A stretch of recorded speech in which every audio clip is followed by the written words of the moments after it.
This podcast is sponsored by the book Positive Humanism, a Primer by Bo Bennett, PhD. Discover the intersection of science and humanistic values to enhance personal and societal well-being. Get your copy today at positivehumanism.com. Nature's impact on emotional well-being, embracing positive humanism. Discover how spending time in nature supports emotional well-being and personal flourishing through a secular worldview and applied humanistic values. How connecting with nature boosts your emotional well-being. You ever notice how a simple walk outside can completely change your mood? Like one minute you're stressed out or overthinking, and after spending some time in the fresh air or near some trees, everything just seems a bit lighter. There's actually a lot behind that feeling, and today I want to share why nature plays such a key role in our emotional well-being.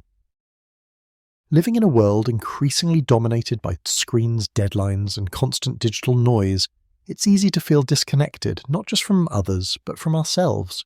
That's where nature comes in as this grounding, calming force. It turns out nature doesn't just feel good, it's backed by science to actually improve your mental health. One major idea is that exposure to natural environments reduces stress. When you're surrounded by greenery, your body lowers cortisol levels, the hormone that spikes when you're stressed. Your heart rate slows down and your mood lifts. It's almost like your mind and body recognize they're in a safe, nurturing space. Plus, there's something about the rhythms of nature, the rustling leaves, birdsong, sunlight filtering through the branches, that reminds us of basic humanistic values like balance, presence, and connectedness. From the lens of positive psychology, engaging with nature supports what they call personal flourishing. This isn't just about feeling better in the moment. It's about cultivating well-being over time, developing resilience, fostering creativity, and experiencing greater life satisfaction. It kind of aligns perfectly with a secular worldview that emphasizes meaning and happiness grounded in real-world experiences rather than supernatural beliefs. There's also this broader philosophy, applied humanistic philosophy, which encourages us to nurture growth, empathy, and understanding through our actions and choices. Spending time in nature can serve as a practice in this, helping us slow down, appreciate beauty, and feel more connected to the world and people around us. It's a reminder that emotional health isn't just about what happens in your head, but about your environment and how you relate to it. Nature and mindfulness. When you take a stroll in the park or just sit outside, you naturally start noticing small details, like the way sunlight glints on leaves or the pattern of the clouds. This is mindfulness in action, which has proven to ease anxiety and depression. Improved relationships.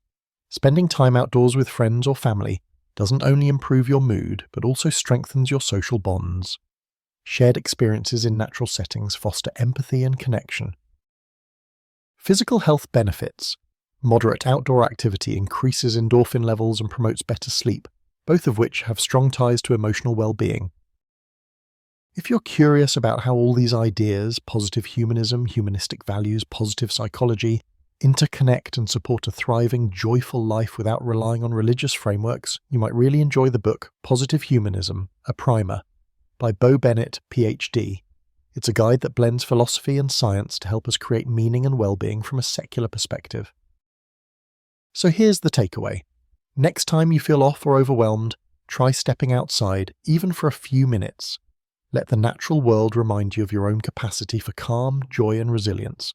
Integrating nature into your daily life is a simple but powerful way to support your emotional health and your journey toward personal flourishing. Learn more about the book and start your journey to flourishing today. Explore a wealth of insights on how positive humanism can enrich your life by visiting https://www.positivehumanism.com and discover practical tools for living well through a secular, human-centered lens.